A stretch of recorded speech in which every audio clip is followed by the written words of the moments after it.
Every person is unique, but there are certain people who take unique to a whole new level of uniqueness. In this video, we'll look at the 15 unique people that are one in a million. From a girl with alien eyes to a devil boy, these people defy everything what we think is even possible. Some were born different, some became that way, and some just went and did it. But they're all real. Let's begin this list with number 15, Baby Dominique. Dominique was born with another child's body fused to her spine, legs, feet, waist, and even a partial backbone, and it wasn't a twin.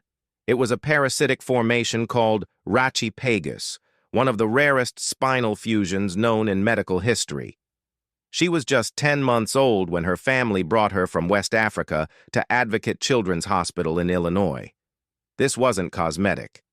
Dominique's organs were supporting two bodies, and her spine was fully exposed.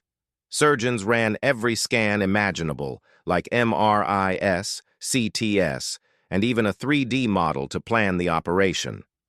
On March 8, 2017, more than 50 specialists worked together for 6 hours to remove the parasitic body and shield her spine. The next day, she sat up. 5 days later, she was discharged into the care of Nancy Swab, a volunteer host mom from Children's Medical Mission West. By April, Dominique was back home. The surgery was a success, but in 2018, she died suddenly from a high fever. Her story, and that rare and weird condition, remains one in a million. Number 14, the girl with alien eyes. Masha Tielna was walking through Zaporizhzhia when a modeling scout stopped her in the street. One glance was enough. Her eyes were huge, wide-set, and tilted upward, almost surreal. Some called her a real-life elf, and others said alien. But no one could look away. Her features weren't photoshopped. That's just how she looked. Her face had symmetry, softness, and something else, something unplaceable. Fashion houses across Europe called immediately. And suddenly, Masha was walking runways, doing editorials, and becoming one of the most talked-about models in Eastern Europe. She never chased fame. She didn't need to. Her look did all the work. The industry didn't know what to do with her at first because she didn't fit the mold. And that's exactly why she broke through. Masha's gaze didn't just photograph well. It stayed with people. It lingered. She reminded the world that beauty doesn't come from looking like everyone else. It comes from looking like no one else at all. Number 13, Wesley Warren Jr.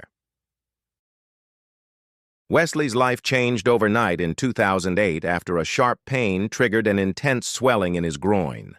What followed was scrotal elephantiasis, an extreme form of lymphedema that grew to 132 pounds and dragged down past his knees. Walking meant resting it on a milk crate. He wore an upside-down hoodie to hold it. Surgery costs were impossible, and he was stuck. When doctors stopped listening, Wesley went public. He did interviews, appeared on the Howard Stern show, and told his story to anyone who'd hear it. That's when Dr. Joel Gelman stepped in.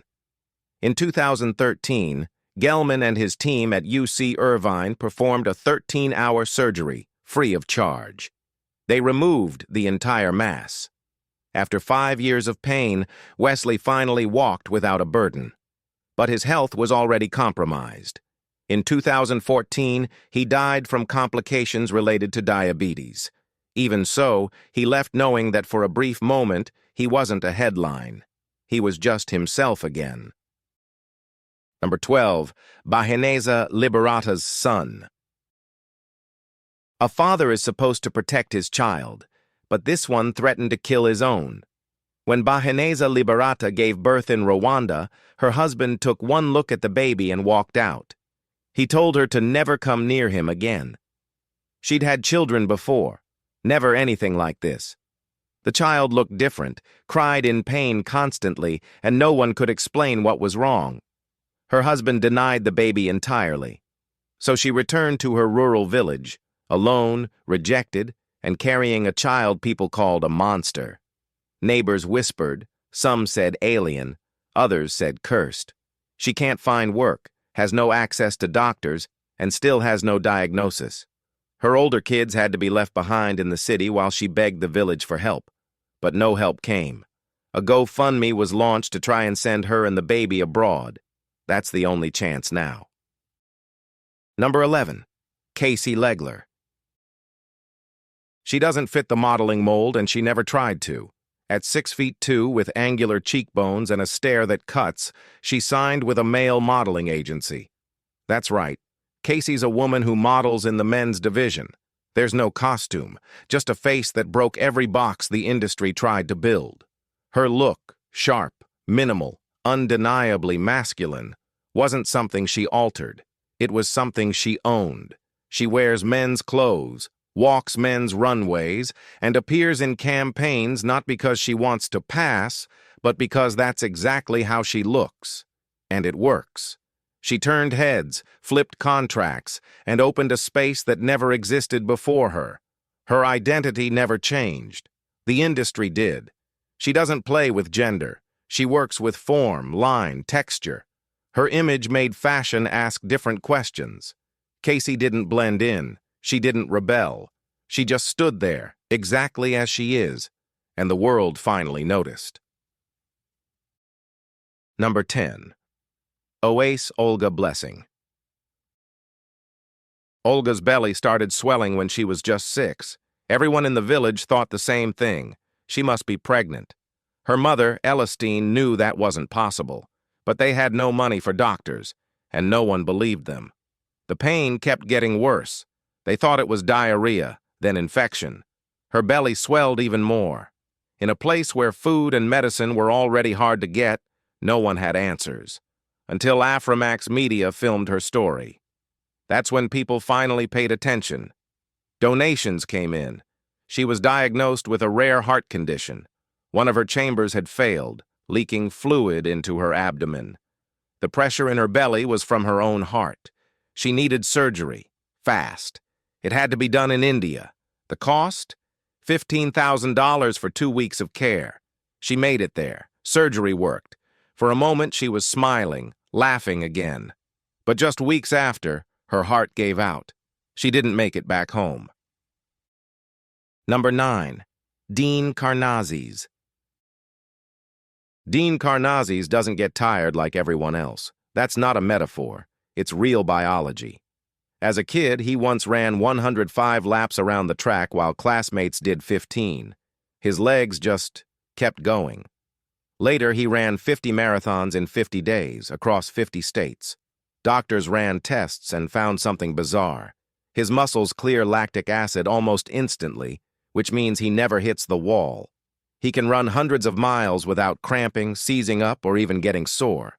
It's not mindset or diet, it's how his body works. Dean's not chasing records or fame. He just likes running.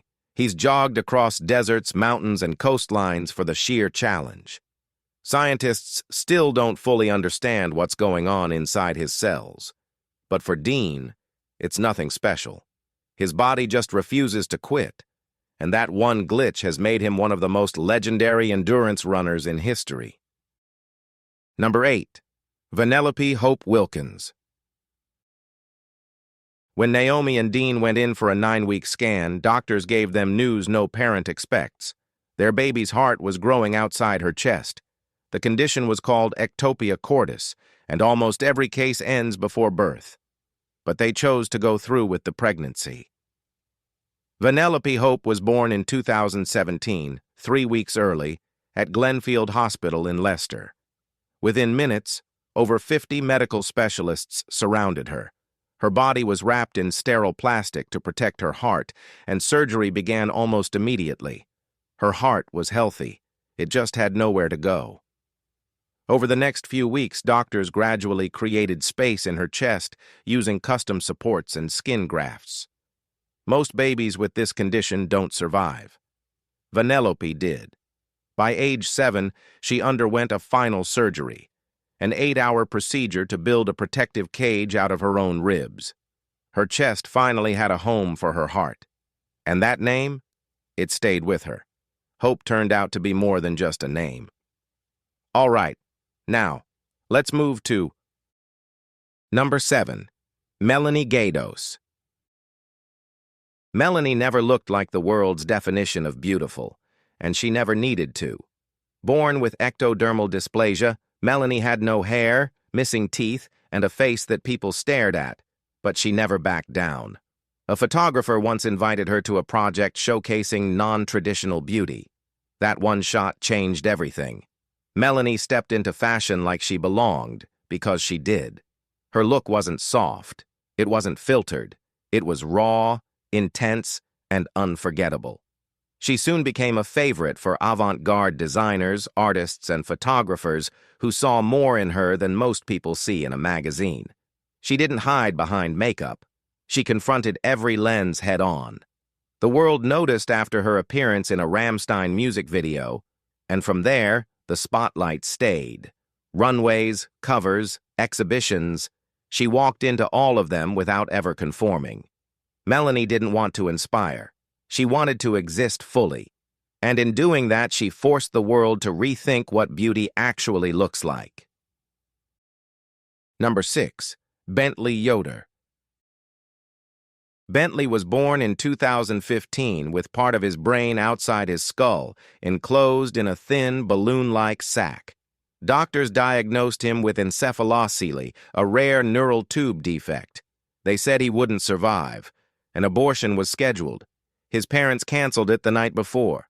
Bentley was born alive and crying. Scans revealed the exposed brain tissue was functioning. No local hospital could help. His parents took him to Boston Children's Hospital, where surgeons planned a complex procedure. They used 3D models of his brain and skull to prepare. In 2016, Bentley underwent surgery. His skull was carefully opened, fluid drained, and his brain slowly slid back into place. Surgeons rebuilt his head using dissolvable plates. The outcome shocked everyone. Bentley ate, smiled, and lifted his head. The brain mass outside his skull had weighed nearly a pound. Now it was safely where it belonged, and Bentley was finally on a path no one thought was possible. Number 5. Tarare. Tarare was born near Lyon in 1772 and couldn't stop eating. As a child, he was always starving, no matter how much he ate. By 17, rail-thin but insatiable, he was raiding barns and eating animal feed. His breath stank, he sweated constantly, and his mouth was unusually wide. Thrown out by his own family, Tarare wandered into Paris just before the French Revolution and survived by eating anything, rocks, garbage, even live animals, for crowds. When war broke out, he joined the army. Even 4 times the normal rations weren't enough. One general had an idea: use him as a courier by hiding secret messages in wooden boxes that Tarare swallowed. He agreed. But after getting caught within 30 hours, tortured, and dumped back, his condition worsened. In the hospital, he drank blood, ate corpses, and was even accused of eating a missing toddler. He never denied it. By the time he died at 27, his body had begun rotting from the inside out. No one had ever seen anything like him. Number 4. Jameson Stamm. Jameson was born with harlequin ichthyosis, a rare skin disorder that coats the body in thick, plate-like scales with deep red cracks. It's painful, dangerous, and usually fatal. His mother, Alicia Barber, was overwhelmed. He spent his first months in foster care while she recovered and found support. Then she came back. Today, Alicia gives him bleach baths twice a week to prevent deadly infections. They're so painful that he needs morphine. His sheets, toys, and furniture must be constantly sanitized. Harlequin's skin doesn't shed bacteria, so even minor cuts can be lethal. His father helps with care whenever he's home. Alicia is now raising money for a nano-bubbler device that may clean his skin gently without bleach. It's hard. It's daily. But she's doing it. God is carrying me the most, she said. Jameson smiles through it all. He wears socks on his hands to keep from scratching, but he's growing, and he's still here, one painful bath at a time. Number 3. Tran Van Hay. Tran stopped cutting his hair in his 20s after deciding that haircuts made him sick. He wasn't trying to make a statement, he just felt better when left alone. Over the next 50 years, his hair kept growing, eventually reaching more than 22 feet in length. It weighed over 10 kilograms. He rarely washed it and usually kept it wrapped tightly on his head like a thick, coiled rope. Neighbors often helped him carry it when he walked. Some called it strange. Others saw it as spiritual. Tran worked as a herbalist in Vietnam's Mekong Delta, using traditional remedies and treating patients with plants. His hair became both a local curiosity and a symbol of personal belief. Unlike many record holders, he never sought attention or money. Until his death in 2010, he continued living quietly, helping others, and growing what might still be the longest natural hair ever recorded. For Tran, it wasn't about looks. It was about living his truth, head to toe. Number 2. Eskil Renningsbakken. Eskil doesn't just balance, he risks his life doing it. Born in Norway, he was already climbing cliffs by 5. His mother couldn't stop him. By 18, he joined a circus and started training seriously, but he wasn't after fame. Eskil wanted to master the edge. Today, he's known for handstands on chair towers stacked over cliffs, balancing on wires stretched across canyons, and walking beams above skyscrapers, with no ropes, nets, or tricks. It's not just strength. He studies psychology, breathwork, and meditation to stay in control. He calls it mental balance. One slip means death, but he doesn't flinch. His calm is real. He says it's not about showing off, it's about confronting fear head-on and turning it into stillness. While most people avoid heights, Eskil climbs them with quiet focus. His art isn't flashy, and it's never rehearsed in safety. He performs where failure means falling, and every move has to be perfect the first time. Number 1. History's heaviest birth. Most newborns weigh 6 or 7 pounds, but in 1879, Anna Swan gave birth to a child weighing over 22 pounds, about 10.2 kilograms. The baby measured 28 inches long and didn't survive more than 11 hours. When her water broke, Anna reportedly lost 6 gallons of fluid. The baby was never named. Her husband, Martin Bates, called him Babe and said he looked like a 6-month-old. That wasn't far off. Anna stood 7 feet 11 inches. Martin was just 2 inches shorter. Both were circus performers who met while touring and married in London, drawing headlines everywhere they went. Their first child, a girl born in 1872, also died at birth. The couple still holds the Guinness World Record for the tallest married pair. Since then, there have been claims of other large babies, like a 22-pound birth in Italy in 1955 and another in Brazil in 2005, but no child in recorded history has ever come close to the size of Anna and Martin's second baby. If you've enjoyed this video, be sure to like, share, and subscribe for more content like this. Thanks for tuning in. We'll see you soon in the next one.